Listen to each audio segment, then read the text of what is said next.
कविता. नाव आहे गर्भातून ऐकलंय मी सारं. आई बाबा, ऐकलंय मी सारं गर्भातून. मला आई बाबा म्हणायला शिकवायचं की मम्मी डॅडी मॉम डॅडू हेही ठरवून टाकलं. माझ्या जन्माआधीच माझ्यासाठी अमुक करायचं आणि तमुक करायचं बरंच काही ठरवून टाकलं.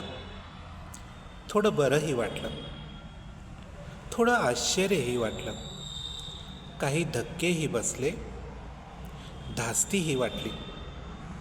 पण माझ्याबद्दलच्या अपेक्षांचं ओझंही आत्तापासूनच जाणवतंय, दप्तराच्या ओझ्यापेक्षाही जास्त.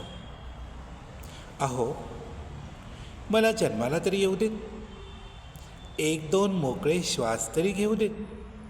पण छे, माझ्या जन्मापूर्वीच माझ्या संपूर्ण आयुष्याचा ताबाच तुम्ही घेऊ पाहताय.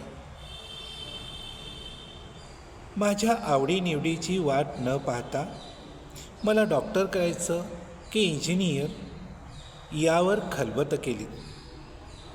माझी शाळाही ठरवून टाकली आणि माझ्या सर्वांगीण विकासासाठी चांगलं हॉस्टेलही बघून ठेवलं.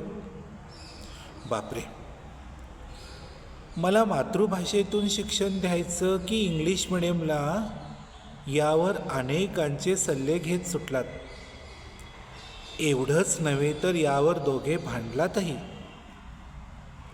माझ्या जन्माआधीच माझं जगण्याचं, फुलण्याचं, हवं तसं वाढण्याचं स्वातंत्र्य हिरावून घेऊ पाहता. तुमचे मनसुबे मी गर्भातून ऐकतोय सतत. असं वाटतं गर्भातच आहे ते बरं आहे किंवा इथंच संपून जावं. पण छे, मला कोणत्या वेळी, कोणत्या दिवशी आणि कधी जन्माला घालायचं हेही पंचांगात पाहून ठरवून टाकलं. धसकाच घेतलाय मी तुमच्या अतिमहत्वाकांक्षेचा.